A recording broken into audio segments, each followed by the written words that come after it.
Lévitique, chapitre 27.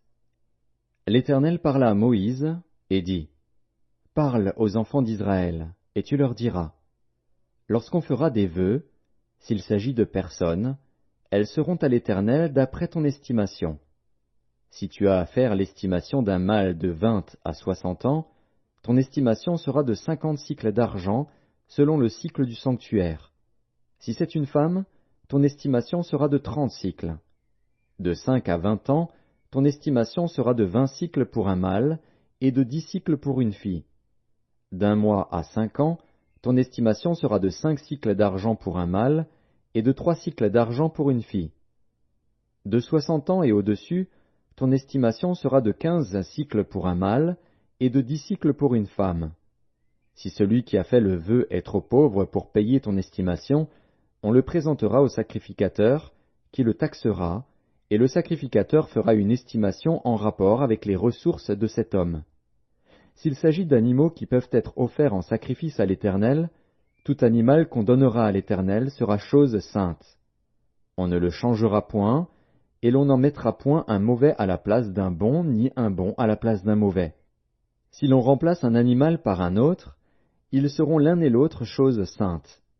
S'il s'agit d'animaux impurs, qui ne peuvent être offerts en sacrifice à l'Éternel, on présentera l'animal au sacrificateur, qui en fera l'estimation selon qu'il sera bon ou mauvais, et l'on s'en rapportera à l'estimation du sacrificateur.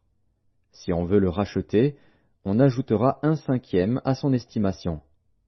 Si quelqu'un sanctifie sa maison en la consacrant à l'Éternel, le sacrificateur en fera l'estimation selon qu'elle sera bonne ou mauvaise, et l'on s'en tiendra à l'estimation du sacrificateur. Si celui qui a sanctifié sa maison veut la racheter, il ajoutera un 1/5 au prix de son estimation, et elle sera à lui. Si quelqu'un sanctifie à l'Éternel un champ de sa propriété, ton estimation sera en rapport avec la quantité de semences, 50 cycles d'argent pour un homère de semences d'orge. Si c'est dès l'année du jubilé qu'il sanctifie son champ, on s'en tiendra à ton estimation. Si c'est après le jubilé qu'il sanctifie son champ, le sacrificateur en évaluera le prix à raison du nombre d'années qui restent jusqu'au jubilé, et il sera fait une réduction sur ton estimation. Si celui qui a sanctifié son champ veut le racheter, il ajoutera 1/5 au prix de ton estimation, et le champ lui restera. S'il ne rachète point le champ, et qu'on le vende à un autre homme, il ne pourra plus être racheté. Et quand l'acquéreur en sortira au jubilé, ce champ sera consacré à l'Éternel, comme un champ qui a été dévoué. Il deviendra la propriété du sacrificateur. Si quelqu'un sanctifie à l'Éternel un champ qu'il a acquis et qui ne fait point partie de sa propriété, le sacrificateur en évaluera le prix d'après ton estimation jusqu'à l'année du jubilé, et cet homme payera le jour même le prix fixé, comme étant consacré à l'Éternel. L'année du jubilé, le champ retournera à celui de qui il avait été acheté et de la propriété dont il faisait partie. Toutes tes estimations se feront en cycle du sanctuaire, le cycle est de 20 guéras. Nul ne pourra sanctifier le premier-né de son bétail, lequel appartient déjà à l'Éternel en sa qualité de premier-né. Soit bœuf, soit agneau, il appartient à l'Éternel. S'il s'agit d'un animal impur, on le rachètera au prix de ton estimation, en y ajoutant 1/5. S'il n'est pas racheté, il sera vendu d'après ton estimation.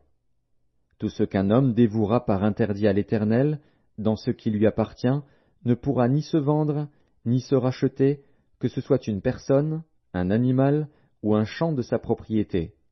Tout ce qui sera dévoué par interdit sera entièrement consacré à l'Éternel. Aucune personne dévouée par interdit ne pourra être rachetée, elle sera mise à mort. Toute dîme de la terre, soit des récoltes de la terre, soit du fruit des arbres, appartient à l'Éternel. C'est une chose consacrée à l'Éternel. Si quelqu'un veut racheter quelque chose de sa dîme, il y ajoutera 1/5. Toute dîme de gros et de menu bétail, de tout ce qui passe sous la houlette, sera une dîme consacrée à l'Éternel. On n'examinera point si l'animal est bon ou mauvais, et l'on ne fera point d'échange. Si l'on remplace un animal par un autre, ils seront l'un et l'autre choses saintes, et ne pourront être rachetés. Tels sont les commandements que l'Éternel donna à Moïse pour les enfants d'Israël sur la montagne de Sinaï.